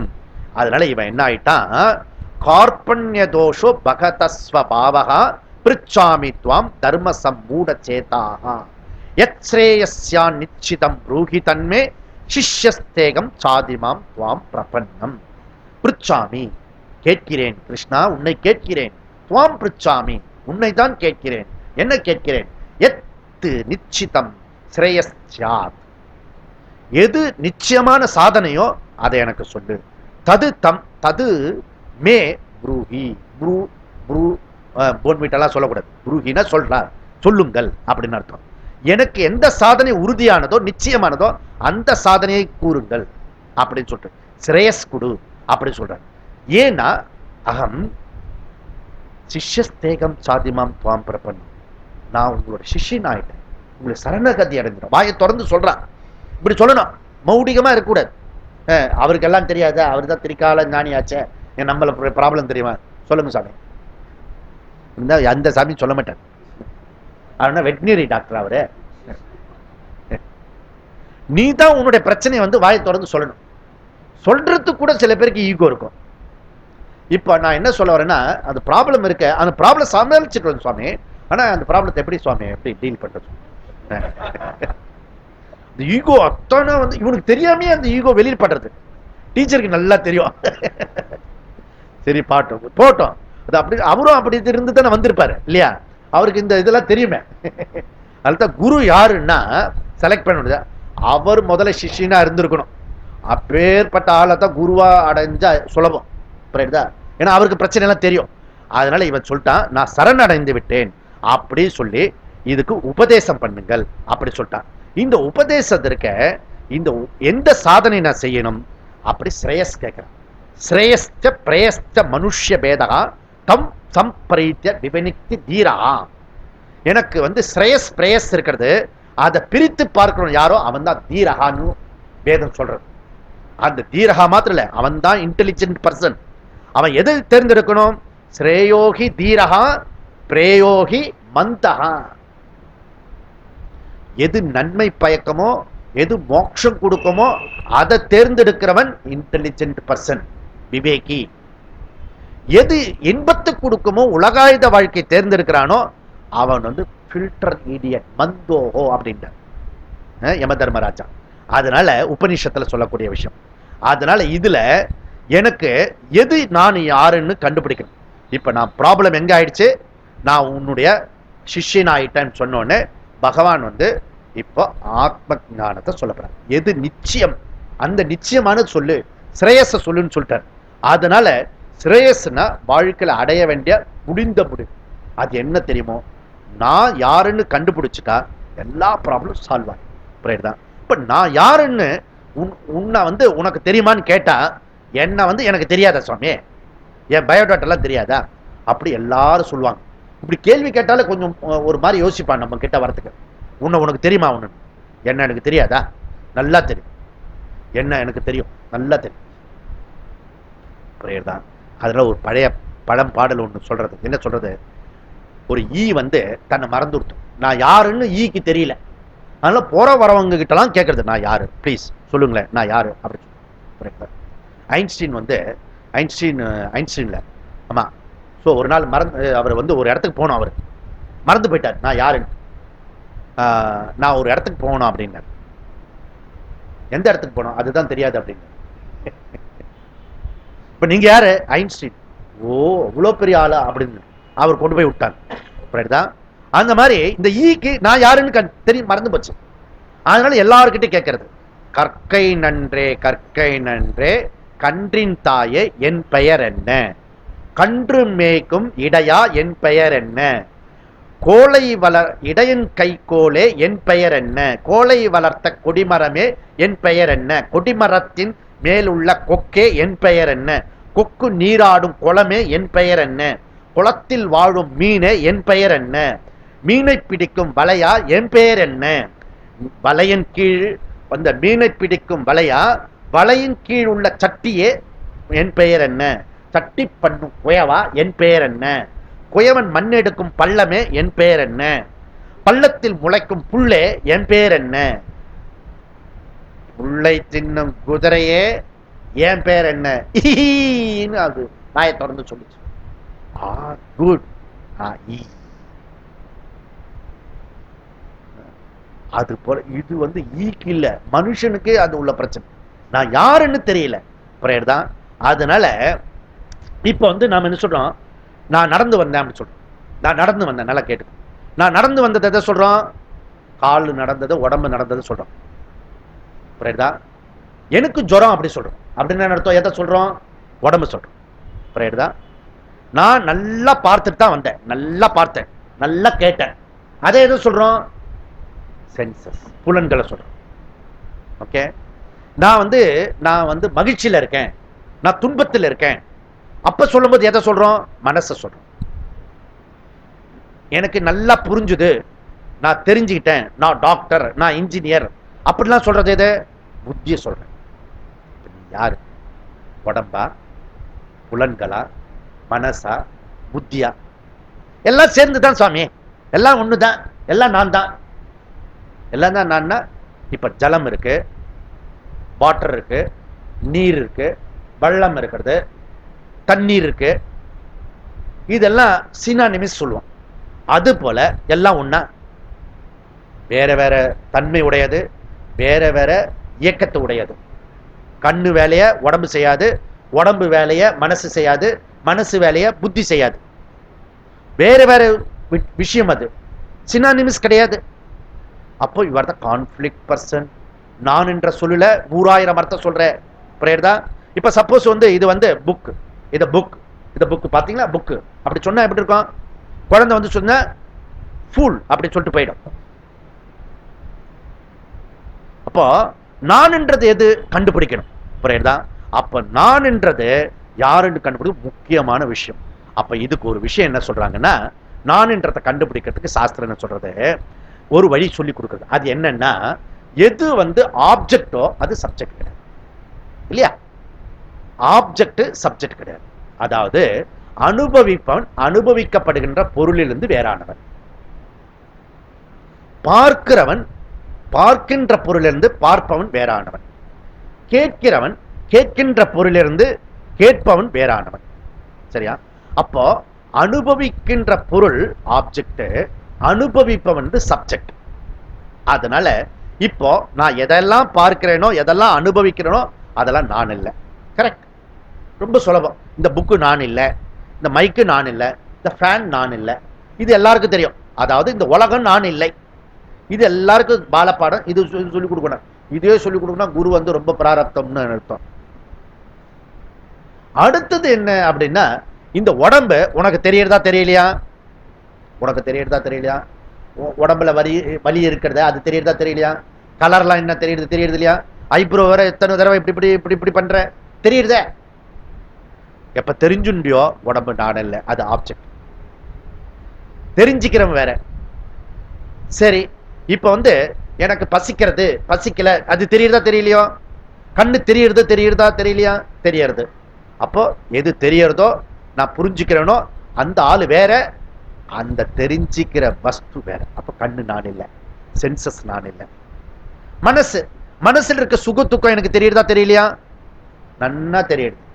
அப்போ மனசு நான் இல்லை. புத்தி அது இருக்கிறதே சந்தேகமா இருக்குது நிறைய பேருக்கு. புரியறது புரியல, அந்த புரியறது புரியல ரெண்டுமே தெரியுது எனக்கு. அந்த தெரிஞ்சிக்கிறவன் தான் நானு. புரியுறதா? அதனால அந்த தெரிஞ்சுக்கிறதுக்கு பேரு கான்சியஸ்னஸ், சைத்தன்யம். அதுக்கு சமஸ்கிருதத்துல ஆத்மான்னு பேரு. அகம், ஆத்மா. அப்ப அகம் என்ற சொல்லுக்கு ஆத்மா, சைத்தன்யம், பிரம்மன்னு பேரு. இப்ப நான் எது வரைக்கும் சொல்லிட்டு இருக்கேன் அதெல்லாம் என்னது? அதுக்கு பேரு அனாத்மான்னு பேரு. அப்ப நான் என்ற சொல்லில் என்ன ஆயிடுச்சு? ரெண்டு விதமான கலப்பு சேர்ந்துட்டு, ஆத்மா பிளஸ் அனாத்மா ரெண்டும் சேர்ந்து ஆத்மா மறைஞ்சு அனாத்மா மட்டும் நான் சொல்லிட்டு இருக்கேன். அழியக்கூடிய வஸ்துவை நான் சொல்லிட்டு இருக்கேன், அழியாத வஸ்துவை நான் விட்டுட்டேன். இப்ப சாஸ்திரம் என்ன சொல்றதுன்னா, இத நீ தெரிஞ்சுன்னா அதுதான் ஞான யோகம். அது ஆத்ம வித்யா தெரிஞ்சு கொடுக்கறது இருக்க, அதுதான்ப்பா இந்த விஷயம் அப்படின்றது சொல்றது. புரியுறதா? இதுக்கு பேரு ஞான யோகம், சாங்கிய யோகம், ஆத்ம வித்யா, செல்ஃப் நாலேஜ். என்ன பத்தி தெரிஞ்சுக்கிறத சொல்லி கொடுக்கறது எதுவோ அதுக்கு பேரு ஞான யோகம், சாங்கியம் அப்படின்னு கீதையினோட வார்த்தை. அதனால வேதமும் கீதையும் கூறக்கூடிய உபதேசம் என்ன அப்படின்னா, இங்க அதை தான் சொல்றது. நீ யாருன்னு சொல்லி கொடுக்கறது, அது மூலமா எல்லா பிரச்சனையும் சம்சாரத்தை நீக்குகிறது. நீ உன்னை அறிந்தால் நீ உலகத்தில் போராடலாம். போராடவே வேண்டாம், ஆனந்தமா இருக்கலாம் நீ உன்னை தெரிஞ்சுன்னா. இங்க கீதையில கிருஷ்ணர் சொல்ல வரார். அவருடைய முதல் உபதேசமே இப்படி அமையிறது. அசோச்சானன்வச்சோச்சஸ்த்வம் பிரஜ்ஞாபாதாம் சபாஷசே கதாசூன கதாசூஞ்ச நானு சோச்சந்தி பண்டிதாஹம். ஹே அர்ஜுனா, நான் அனுசோச்சந்தி பண்டிதாக. பண்டிதாக இந்த சொல்ல வந்து கொள்ளைய ஒரு குற்றுயரமா ஆக்கிட்டான். நம்ம ஊரு பண்டா, ஆண்டி பண்டாரம். ஆண்டி பண்டாரம். இப்ப நான் வந்து என்ன ஆண்டி பண்டாரம் சொல்லிட்டேன்னா ஒரு மாதிரி சிரிச்சுட்டு போவான். என்ன சிரிக்கிற? உண்மையை சொன்ன சிரிக்கிற? பண்டார பயல வந்திருக்கு பாரு, பண்டார பய மாதிரி வந்திருக்கான். அப்படி சின்ன வார்த்தையை பண்ணிட்டாங்க. ஆனா பாவி, பண்டாரன்னா அது வந்து வசதியான சொல்லு. பத்மஸ்ரீ விபூதி பட்டம் வாங்கினா அப்படி சொல்லிப்பானா, நீ பத்மஸ்ரீயாமே அப்படின்னு சொன்னா, பத்ம விபூஷணாமே நீ அப்படி சொன்னா இப்படி இப்படி போனோம். அப்படி பண்டாரம் சொன்னா அப்படி அப்படி போனோம். நீ பண்டாரன்னு கேவலமா நினைச்சுட்டு இருக்க. பண்டாரன்னு ஞானின்னு அர்த்தம். ஆண்டி பண்டாரம்னா சன்னியாசியான ஞானி. புரியுறதா? அதனால எல்லா சொல்லியும் நம்ம வந்து ஒரு மாதிரி பண்ணிட்டோம். ஓகே, இந்த முருகனுக்கே ஒரு பேர் ஞான பண்டிதன் பேரு. முருகனுக்கு பேர் ஞான பண்டிதன். அதனால இதுல என்ன சொல்றனா, நான் அனுசோச்சந்தி பண்டிதாக. இதுக்கு என்ன பொருள்னா, ஞானி துக்கப்படுவதில்லை ஆட்டோ டிலே ஆனாலும். புரியுதா? ஞானி துக்கப்படுவதில்லப்பா. யாரு அப்ப ஞானி துக்கப்படுவதில்லை? துக்கப்படுவதும் யாரு? அஞ்ஞானி. அப்ப இங்க இருக்கவங்க துக்கப்பட்டாங்களே, அவ அஞ்ஞானி. புரியுதா? அப்போ ஞானத்தை உடையவன் ஞானி, பணத்தை உடையவன் பணக்காரன் சொல்றான் இல்லையா? ஞானத்தை உடையவன் ஞானி, அஜ்ஞானத்தை உடையவன் அஜ்ஞானி. எந்த ஞானம்? ஹிஸ்டரியா, ஜாகிரபியா, பிசிக்ஸா, கெமிஸ்ட்ரியா இல்லையா, டான்ஸா, மியூசிக்கா, கம்ப்யூட்டர் சயின்ஸா, அது இல்லை, ஆத்ம ஞானம். தன்னை பத்தின அறிவு உடையவன் எவனோ அவனுக்கு பேரு ஞானி. தன்னை பத்தி தெரியாதவன் இருக்கானே அவன் அஜ்ஞானி. எங்க அப்பா அஜ்ஞானி, அவருடைய அப்பா அஜ்ஞானி, அவங்களுடைய அப்பா அஜ்ஞானி, எங்க பரம்பரையே அஜ்ஞானி. நாட் ஒன்லி என் பரம்பரை, எங்க பக்கத்து வீட்டு இருக்க அவனும் அஜ்ஞானி பரம்பரை. தேர்ஃபோர் எல்லாருக்கும் ப்ராப்ளம் சால்வ்டு. சப்போஸ் நம்ம மாத்திரம் அஜ்ஞான பரம்பரையா இருந்தா தனியா தெரிஞ்சிடும். மொத்தமா இருக்கிறதுனால பரம்பரை இருக்கிறது, அஜ்ஞானம் இருக்கிறது. இந்த அஜ்ஞானம் தான் ரூட் காஸ்ட் ப்ராப்ளத்துக்கு. புரியுதா? அதனால நீ உன்னை அறிந்தால் உலகத்தில் போராடலாம். இத சாந்தோக்கிய உபநிஷத்துல நாரத மகரிஷி சொல்றாரு. என்ன சொல்றாரு? ஆத்மவித்து சோகம் தரதி. நல்ல வார்த்தை கவனிங்க. ஆத்மவித்து சோகம் தர. இந்த சோகம் தான் இவனை பிடிச்சிட்டு இருக்கிறது. புரியுதா? அதனால இங்க அவனுக்கு நாரதருக்கு எல்லாம் கிளியர் ஐடியா இருக்கிறது. அவன் நைஷ்டிக பிரம்மச்சாரி. பட் இவ கிரகஸ்தன் நிறைய கன்ஃபியூஸ் ஐடியா எல்லாம் வச்சுட்டு இருக்கான். அதுல இருந்து வெளியில வந்திருக்கான். நமக்கு நாரதர் பிரயோஜனப்பட, அர்ஜுனன் தான் பிரயோஜனப்பட. நமக்கு ரிலேட்டிவான பர்சனாலிட்டியா இருக்கும். புரியுதா? அவன் கேட்கறது சில சமயம் நானே கொஞ்சம் ஃபார் பெட்டர் மாதிரி தோணும் சில இடத்துல. அதனால இங்க என்ன சொல்ற? ஆத்ம வித்து சோகம் தரத்தி. நீ உன்னை தெரிஞ்சினா உன்னுடைய சம்சாரம் போயிடும் அப்படின்னு சொல்லிருக்காரு. அதனால இந்த உடம்பு இருக்க அழிய உடம்பு நான் இல்லப்பா, அழியாத ஆத்ம சைத்தன்யம் நானுன்னு கிருஷ்ணர் சொல்றாரு. அழியறதே இந்த உடம்பு, அது அழியறது இதுக்கு. வாசாம்சி ஜீர்ணானி யதா விகாய நவானி கிருண்ணாதி நரோபராணி ததா ஷரீராணி விகாய ஜீர்ணானி அஞ்ஞானி சையாதி நவானி தேகி. இந்த உடம்புக்கு ட்ரெஸ் போட்டுக்கிறோம் மேல. இந்த ட்ரெஸ் நமக்கு எப்படி உடம்புக்கு ஆடையா இருக்கிறது மாதிரி இந்த ஆத்மாவுக்கு ஆடைத்தான் இந்த சரீரம். புரியுதா? ட்ரெஸ் கிழிஞ்சு போச்சுன்னா நமக்கு என்ன துக்கப்படுவோமா? என்ன சந்தோஷப்படுவோம் புது ட்ரெஸ் போடுறது. அதனால ஆத்மாவுக்கு மேல உள்ள ட்ரெஸ் மாதிரி இருப்பா இந்த உடம்பு. இந்த உடம்பு நீ அல்ல, இந்த ட்ரெஸ் நானும் சொல்லுவேனா? ஆத்ம சைத்தன்யம் நானு. அதனால அழியக்கூடிய இந்த சரீரம் நான் இல்ல, அழியாத ஆத்மா நான் அப்படின்னு புரிஞ்சுக்கோ சொல்றாரு. அப்ப அழியாத ஆத்மா எப்படிப்பட்டதா? நைனம் சிந்தந்தி சஸ்திராணி நைனம் தகதி பாவகா நச்சைனம் க்லேதயந்த்யாபகா நசோஷயதி மாருதா. கிருஷ்ணர் சொல்றாரு. இவன் கேட்டான்ல, ஸ்ரேயஸ்தன்னு கேட்டான். எது சத்தியமோ நிச்சயமான சாதனையோ அதை எனக்கு சொல்லுங்க அப்படி கேட்டுட்டான். அதனால ஆத்ம வித்யாவை போதிக்கிறார். இதுவரைக்கும் எந்த இன்ஸ்டிடியூஷன்லயும் கேட்காத விஷயம், எந்த பள்ளிக்கூடத்துல காலேஜ்ல கேட்காத விஷயம், எந்த தாத்தா பாட்டி சொல்லாத விஷயம், நம்ம பரம்பரையிலேயே பேசாத விஷயம், இதுவரைக்கும் காது கொடுத்து கேட்காத விஷயத்த இவன் முதல் முறையா அர்ஜுனன் கேட்கிறான் நம்மள மாதிரி. புரியுதா? நைனம் சிந்தந்தி சஸ்திராணி. இது ஆத்மா இருக்கிறது, அது என்ன எப்படிப்பட்டதுன்னா ஆயுதங்களால் வெட்ட முடியாது, அது பாம்பு போட்டு தகர்க்க முடியாது, நெருப்பினால் எரிக்க முடியாது, தண்ணீரினால் நினைக்க முடியாது, காற்றுனால் உலர்த்த முடியாது, பஞ்சபூதத்தினால என்ன தாக்க முடியாது, நான் அழிவற்றவன் அப்படின்னு சொல்றாரு. புரியுதா? இந்த சொல்லுல ரொம்ப முக்கியமான விஷயம். அதனால இதுதான் இந்த முழு வேதத்துல என்ன இருக்கிறதோ அதெல்லாம் இங்க சொல்லப்படுறது. குறிப்பா என்ன சொல்றாரு? நாம போயிட்டே இருந்தோம்னா இதெல்லாம் படிச்சுக்கிட்டே இருந்தோம்னா போயிட்டே இருப்போம். அதனால சுருக்கமா அதுல இருக்கிற சாராம்சத்தை பார்க்க போறோம். என்ன சொல்றாருன்னா 6 விஷயம் சொல்றாரு. ஆத்மஸ்வரூபத்தை 6 விஷயத்தை இங்க நம்ம பார்க்கலாம். அது என்ன?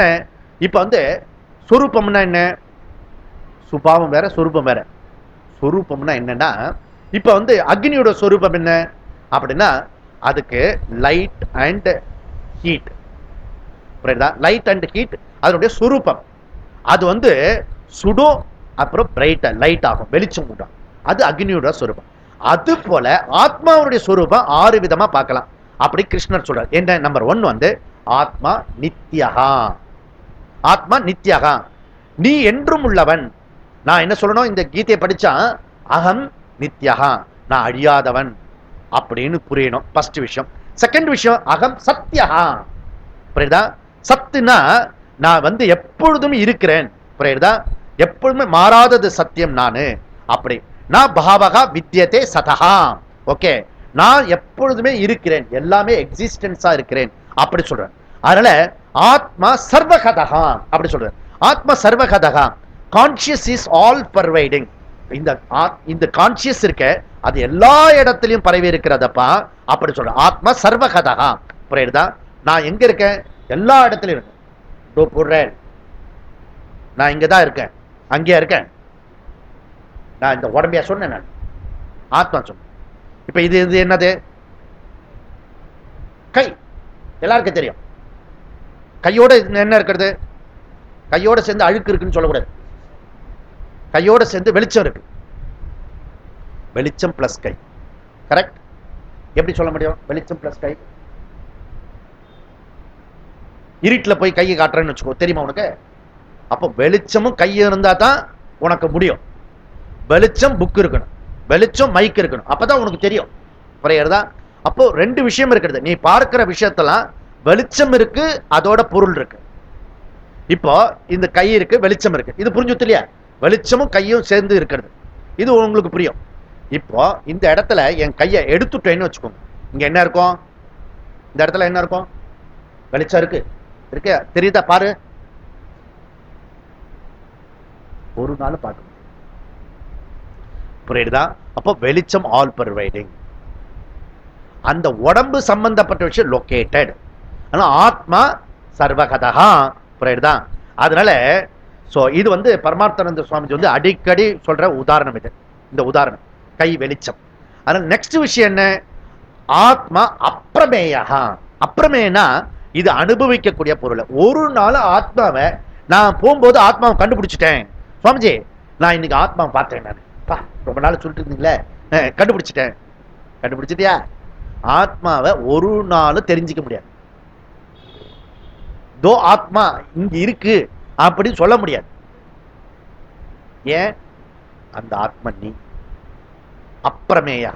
அது ஒரு பிரமேயமா பொருளா எக்ஸ்பீரியன்ஸ் பண்ண முடியாது. இப்ப உன் கண்ணு இருக்கு, இந்த கண்ணுனால எல்லாத்தையும் பார்க்கலாம், ரூபம் கலரை எல்லாத்தையும் பார்க்கலாம். உன் கண்ணுனால ஒரே ஒரு கலர் பார்க்க முடியாது, ஒரு ரூபத்தை பார்க்க முடியாது. அது என்ன? உன் கண்ணால உன் கண்ணையே பார்க்க முடியாது. சாமிஜி என்னப்ப கண்ணாடியில பார்க்கலாமே? அபிஷ்துவா கண்ணாடியில பார்க்கறது பிரதிபிம்பம், ஒரிஜினல் கண்ணை பார்க்க முடியாது, புரியுறதா? அதனால கண்ணால எல்லாத்தையும் பார்க்கலாம், கண்ணை கொண்டு கண்ணை பார்க்க முடியாது. அது போல ஆத்ம சைத்தன்யம் நானு எல்லாத்தையும் ஆத்ம சைத்தன்யத்தினால தெரிஞ்சுக்கிறேன். ஆனா தெரிஞ்சுக்கிற பொருள்ல இருந்து ஆத்ம சைத்தன்யத்தை தெரிஞ்சுக்க முடியாது, அது நானா இருக்கணும். அதனால ஆத்மா அப்பிரமேயா அப்படி சொல்றாரு கிருஷ்ணர். அதுக்கப்புறம் என்ன கிருஷ்ணர் சொல்றாரு? ஆத்மா அகர்த்தா அபோக்தா. இந்த ஆத்மா இருக்க கர்த்தாவும் கிடையாது, போக்தாவும் கிடையாது. தேர்ஃபோர் அதுக்கு கர்மா கிடையாது, கர்ம பலனும் கிடையாது. அதனால இந்த ஆத்மா எப்படிப்பட்டது? கர்ம கர்ம பல அதீதக ஆத்ம அகம். ஆத்ம சைத்தன்யம் நான் தான். அது இது வரைக்கும் நான் என்னெல்லாம் நான் சொல்லிட்டு இருந்தேனோ அதுக்கு நேர்மாறான புது விஷயம் இதெல்லாம். சரி, அப்ப நீ யாரு? இன்னொரு விஷயம் சொல்றாரு கிருஷ்ணா. ஆறாவது விஷயம், ஆத்மா நிர்விகாரகா. விகாரம்னா மாறுதல் உடையது, ஆத்மா நிர்விகாரம், மாறுதல் அற்றது. இந்த உடம்பு இருக்க மாறுதலுக்கு உட்பட்டது. 6 விதமான மாறுதல், ஷட் விகாரம். ந ஜாயதே பிரியதே வா கதாச்சித் நாயம் பூத்வா பவிதா வான பூயகா அப்படின்னு சொல்றாரு பகவான். என்ன சொல்றாரு? இந்த உடம்பு இருக்க இருத்தல், அப்புறம் பிறத்தல், பிறகு வளர்தல், பிறகு மாறுதல், பிறகு தேய்தல், அப்புறம் மறைதல். முதல்ல அம்மாவோட கர்ப்பப்பையில இருக்கு இந்த சரீரம் இருந்தது, அங்கேயே இருந்தா குழந்தைக்கும் அம்மாவுக்கும் ஆபத்து, வெளியில வரணும். பிறத்தல், பிறந்த மேனிக்கே இருந்துன்னு வச்சுக்கோ, பிரயோஜனமே இல்லை. அப்போ வளர்தல், வளர்ந்துட்டே போச்சுன்னு வச்சுக்கோ, என்ன ஆகும்? வீடுலாம் ப்ராப்ளம், ஒரு இடத்துல நின்றுடும். மாறுதல், இப்ப பையனா அந்த மீசெல்லாம் முளைக்கும், மாறுதல். மெட்ரோபாலிட் சிஸ்டம்லாம் சேஞ்ச் ஆகும், புரியுதா? மாறுதல். அதுக்கப்புறம் என்ன? மாறுதல்லாம் ஒரு மாதிரி போய் நின்று போயிடும் ஒரு இடத்துல. அப்புறம் தேய்தல், 40 கடக்கும் போது முட்டி தேஞ்சது, இடுப்பு தேஞ்சது. டாக்டர் எனக்கு இந்த பக்கம் சர்விக்கல் பெயின் தேஞ்சு விட்டுன்னு சொன்னாரு. அது முன்னாடியே 10,000 வருஷத்துக்கு முன்னாடியே சொல்லிட்டாங்க தேயும் அப்படின்னு. இது வந்து 5 லட்சம் ரூபாய் செலவு பண்ணி தேஞ்சது கண்டுபிடிக்கணும். அதாவது தேயும். ஒரு அம்மா வந்து டாக்டர் கிட்ட கேட்டாங்க, முட்டி வலிக்கிறது சுவாமி, முட்டி தேஞ்சு போச்சு அப்படின்னாரு. ஏன் வந்து வலது கால் முட்டி மாத்திரம் தேயுது சுவாமி, இந்த டாக்டர் கிட்ட கேட்கிறேன், இடது கால் முட்டி தேயில, நீ ஒத்த காலில் கொக்கு மாதிரி இருந்தியோ என்னவோ தெரியல, ஏதோ தேஞ்சது, வயசாயிடுச்சுல, ஏதோ ஒன்று தேயும், அப்படிதான் பார்த்துட்டு போங்க அப்படின்னு சொன்னார் டாக்டரே. கடைசியில் அந்த அம்மா அவ்வளோ தொண பண்ணிட்டு. சில பேர் டாக்டர் கிட்ட போனா வெளியிலே வரமாட்டான், வெளியில கியூ கிட்டு நின்று இருக்கும் பாருங்க, கேட்காத கேள்விலாம் கேட்கும். இவ கொடுத்து 50-100 ரூபாய்க்கு. புரியுதா? அதனால தேயும், உடம்புன்னா தேயும். அதெல்லாம் தெரிஞ்சுடுத்துன்னா ஓ தேஞ்சுட்டா, அது முன்னாடியே சொல்லியிருக்காங்க, சக்தி விகாரம். அதுக்கப்புறம் என்ன ஆகும்? தேஞ்சு போச்சுல, கண்ணு தெரியாம போகும், காது கேட்காம போகும், ஒவ்வொரு இந்திரியமும் உனக்கு டிக்கெட் வாங்குறதுக்கு ரெடி ஆயிட்ட, ரெடி அப்படின்னு சொன்ன ஷார்ட், மறைதல், மறைஞ்சு போய். இதெல்லாம் உடம்புக்கு சம்பந்தப்பட்டது. ஆத்மா நித்யா, தேயாது, விகாரமற்றது, நிர்விகாரம். அதனால இது தெரிஞ்சுக்கிட்டவன் பண்டிதன். நான் அனுசோச்சந்தி பண்டிதாக. உங்களுக்கு வந்து யாராவது துயரத்துல துன்பத்துல இருந்தா யாராவது அஜ்ஞானம் சொல்றான், நான் அஜ்ஞானத்துல கஷ்டப்பட்டேன், என் பிள்ளைனால கஷ்டம், என் பையன் இது பொண்ணுனால கஷ்டம், பணத்தினால கஷ்டம், ஜாப் ப்ரொமோஷனால கஷ்டம், இந்த வீடு தான் வாஸ்து ப்ராப்ளம் சுவாமி, அதனால வீடு கஷ்டம். புரியுதா? இந்த இடத்துல ஒர்க் பண்ண முடியாது, இனி இந்த ஜென்மத்துல இந்த இடத்துல ஒர்க் பண்ண மாட்டேன், இதுதான் கஷ்டம் அப்படிலாம் சொல்றமே. எவனாவது வந்து அஜ்ஞானத்துல கஷ்டப்படுறேன்னு கேட்டிருக்குமா? இங்க கிருஷ்ணர் சொல்றாரு. இப்ப கிருஷ்ணர் சொல்றது பொய்யா இருக்கணும், இல்லாட்டி என்னுடைய சொந்த அனுபவம் உண்மையா இருக்கணும். ஒரு விஷயம் புரிஞ்சுது, நம்ம சொந்த அனுபவம் எப்பவுமே உண்மையா இருந்தது இல்லை, அதனால கிருஷ்ணர் சொல்றதான் கேட்கணும், அதுதான் புத்திசாலித்தனம். இவன் வந்து அர்ஜுனன் வந்து சரணாகதி அடைஞ்சுட்டான். இப்ப புரியுதோ சரணாகதியோட பிரச்சனை? ஏன் அறிவு இண்டிகேஷன் கொடுக்கும், அஜ்ஞான துக்கம் அது கிடையாதுன்றது. இப்ப அறிவை வந்து அங்க நம்ம உட்படணும், கிருஷ்ணருடைய வார்த்தைக்கு உட்படும். இப்படிலாம் சொன்ன உடனே இவன் வந்து திருன்னு முழிக்கிறான். நான் என்ன கேள்வி கேட்டேன், புரியாத பாஷையில சொல்றாரு, இது வரைக்கும் பேசவே இல்லை, இது வரைக்கும் ஒரு இண்டிகேஷன் கூட சொன்னதில்லை கிருஷ்ண பகவான், இதெல்லாம் சொல்றாரு.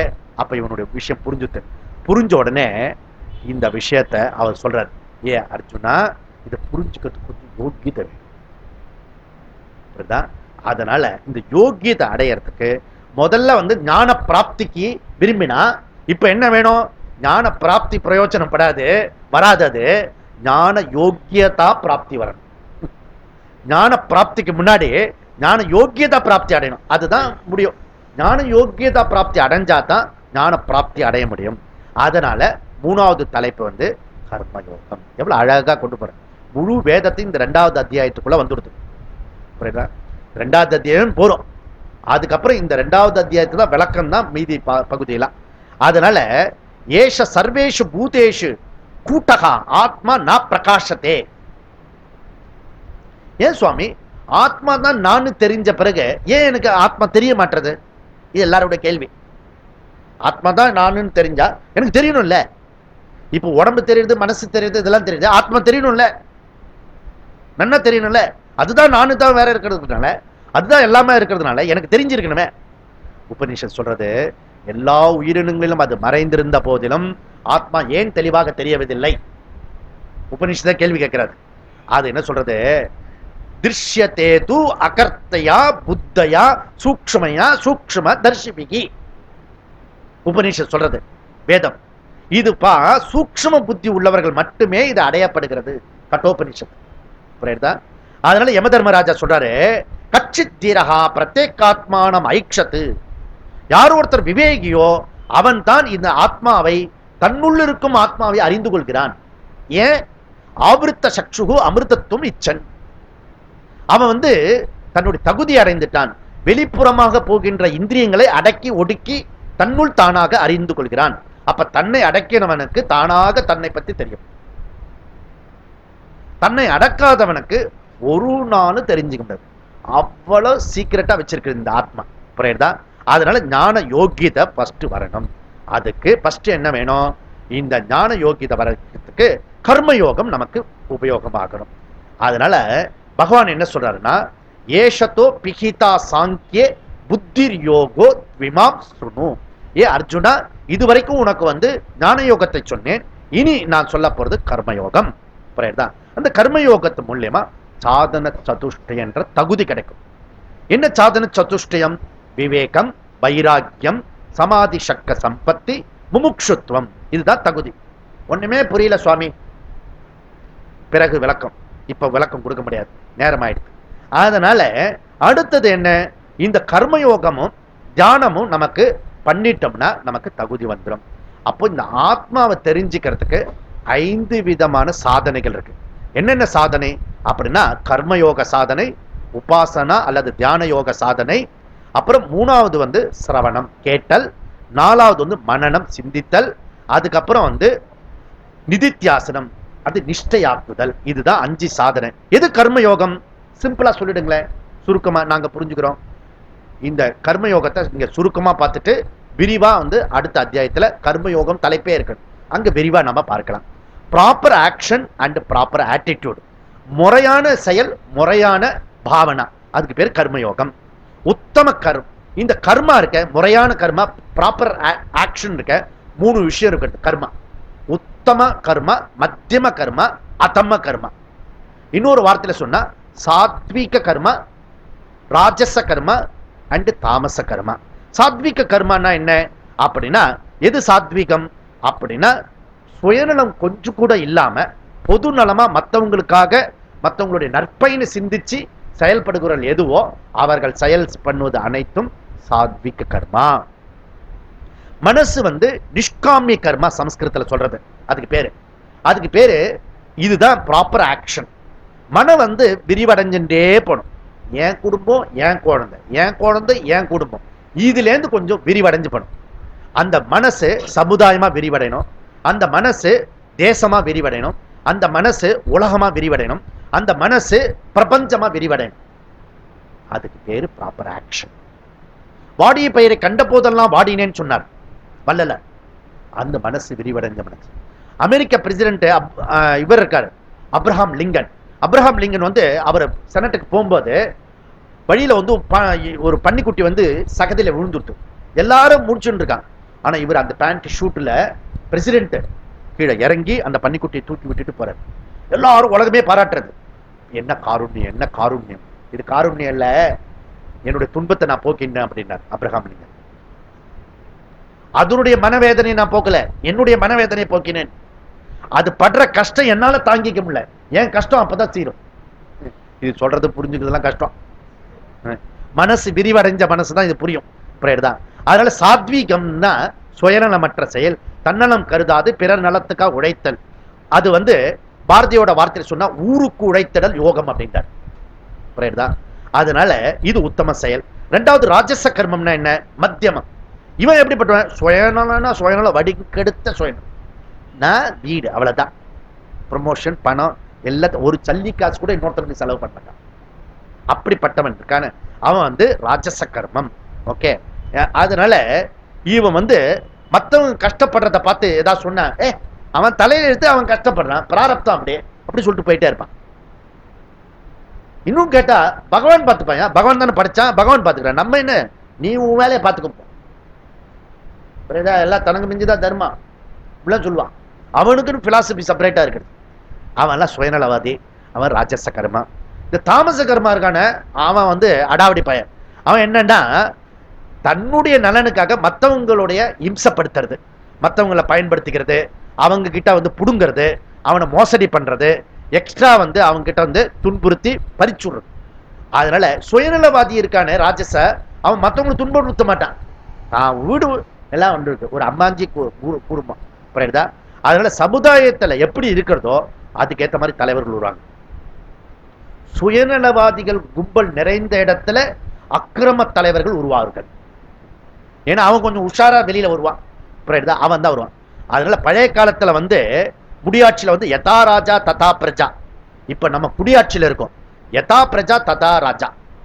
நமக்கு ஏத்த மாதிரி தான் வார்டு மெம்பர்ல இருந்து பிரதமர் வரைக்கும், பிரசிடென்ட் வரைக்கும் இருக்கும். ஏன் இப்படி இருக்கிறது? அவங்கள திட்டினா நீ உன்னையே திட்டின்னு அர்த்தம். உன் குழந்தை நீ ரிப்போர்ட் பண்ணு வச்சுக்கோ, டீச்சர் கிட்ட போய் ஒரு விஷயம் உனக்கு புரியாம ரிப்போர்ட் பண்ணிட்டு இருக்கேன், உன்னை பத்தி ரிப்போர்ட் பண்ணிட்டு இருக்கேன். புரியுதா? அதுதான். அதனால சமுதாயத்துல இப்ப என்ன பண்ணணும்னா, இப்பேற்பட்டிருக்கான தாமச கர்மா அவனை விட்டுடணும். அவன் பிரயோஜனப்பட மாட்டான். இந்த சுயநல கும்பல் இருக்கான அவனை தான் திருத்தி நிஷ்காமியமா கொண்டு வரணும். இது ப்ராப்பர் ஆக்ஷன். புரியுதா? இதுல இருந்து ப்ராப்பர் ஆட்டிடியூட் என்ன, முறையான பாவனா அப்படின்னா கர்ம பிளஸ் ஈஸ்வரா. உன்னுடைய செயல்ல ஆட்டிடியூடு பகவான் இருக்கணும், ஈஸ்வர காரியமா செய்யணும். புரியுதா? ஒர்க் அண்ட் வர்ஷிப் இல்ல, ஒர்க் இஸ் வர்ஷிப். புரியுதா? நமக்கு இது வந்து ரொம்ப பிரசித்தமான வார்த்தை இது, ஒர்க் இஸ் வர்ஷிப். வாய் சொல்லும், ஆனா ஒர்க் அண்ட் வர்ஷிப் தான் நடக்கும். ஒருத்த கல்லு வந்து உடைச்சிட்டு இருந்தான். கல்லு உடைச்சிட்டே இருக்கும்போது இந்த மாதிரி டிவிக்காரங்களாம் நிறைய பேர் இருக்காங்களே, அதில் ஒருத்த போய் என்ன சார் பண்றீங்க, கண்ணு தெரியாது கபோதியா நீ, கல்லு உடைச்சுட்டு இருக்கேன்னா கல்லு என்ன பண்ணிட்டு இருக்கீங்க கேட்கிறேன். மே மாசம் வெயில உடைச்சுட்டு இருக்கான், வேர்த்து கொட்டின்னு உடைச்சுட்டு இருக்கான், கல்லுதான். இதுக்கு மேல கேட்டா அவன் அடிச்சு விடுவான் இருக்கு. அப்படியே போயிட்டான். ரெண்டாவது ஆளு கல்ல உடைச்சிட்டு இருந்தான், அவங்ககிட்ட போய் கேட்டான் இன்டர்வியூ, நீ என்ன பண்ணிட்டு இருக்க, நான் ரொம்ப குடும்பி சார், ஏழை, பணம் சம்பாதிக்கணும், அதுக்காக நான்.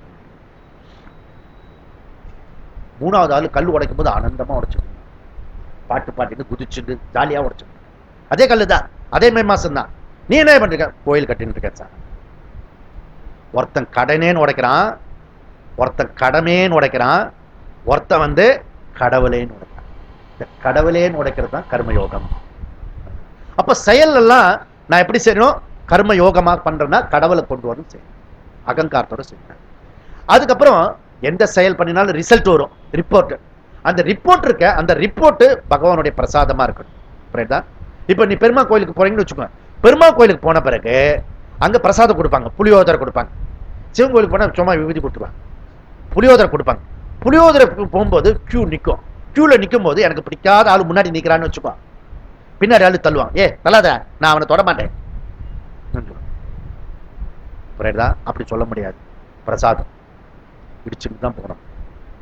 புரியுதா? ரொம்ப இடிச்சுடுவான், நம்ம பங்காளி வேற இருப்பான். அதுக்கப்புறம் பிரசாதம் அந்த பட்டாச்சாரியர் போடுவார், இப்படி போடுவார். இதுவரை கண்ணு சும்மா இருக்குமா, நமக்கு முன்னாடி நமக்கு பிடிக்காத ஆள் இருக்கலாம், அவன் கையை பார்த்துருவான், ஏயா நாங்க 2 பேர் கியூல தானே, அவனுக்கு நிறைய கொடுக்குறேன், எனக்கு கொஞ்சமா கொடுக்குறேன், சட்டையை பிடிப்போம்னு. அவருக்கு முதல்ல சட்டை இருக்காது, அது வேற விஷயம். ஏ பிரசாதம் எவ்வளவு வந்ததோ அவ்வளவுதான். சரி, அந்த பிரசாதத்தை வாங்கிட்டு வந்து வாயில போட்டுக்கிறேன்னு வச்சுக்கோ, கல்லு வந்து கடிச்சுட்டேன்னு வச்சுக்கோ, கல்லு கடிச்சுடுனா என்ன செய்வேன்?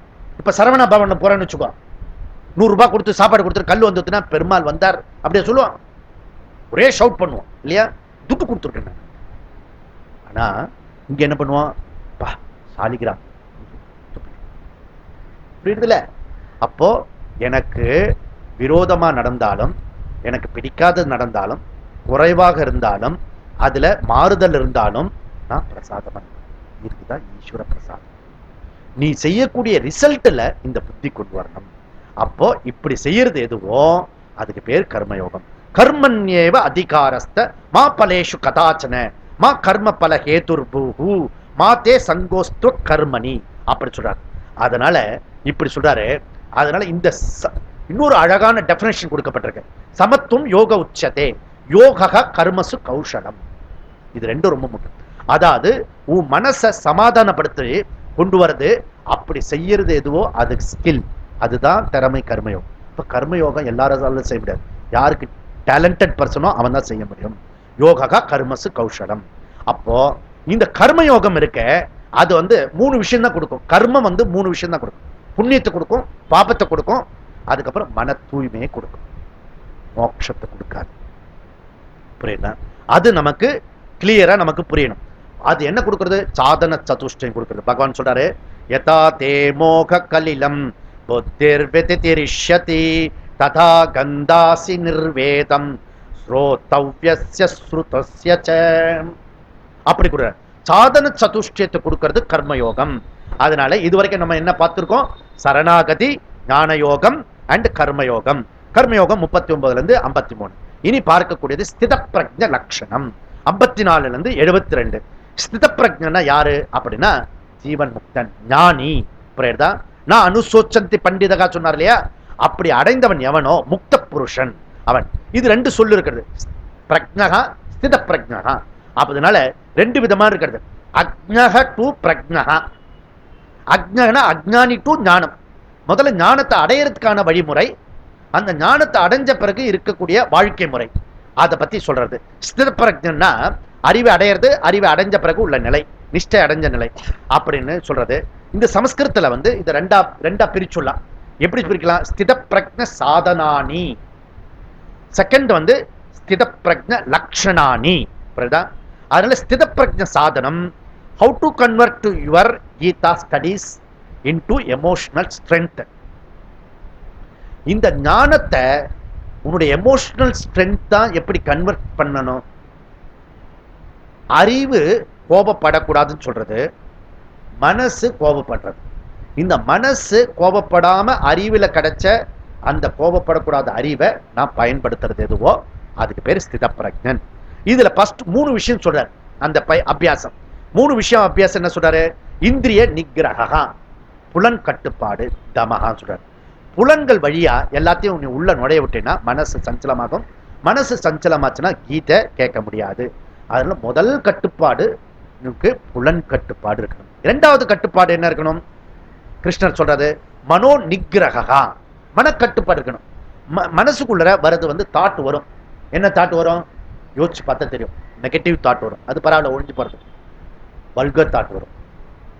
இப்படி போயிட்டே இருப்போம். இவன் செத்து தொலைஞ்சா என்ன அப்படின்னு மனசுக்குள்ள வரும். அது வெளியில சொல்லாம சொன்னாதான் என்ன ஆகும்? நிறைய எண்ணங்களை வெளியில சொல்ல முடியாது.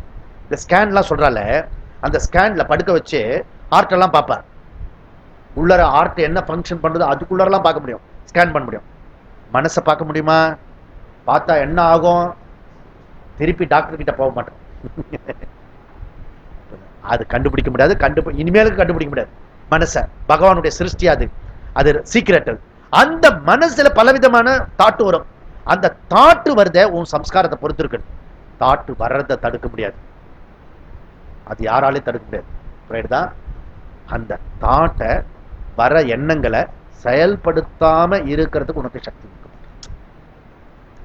அதனால தாட்டு வந்ததை பத்தி கில்ட் அடைய வேண்டாம்.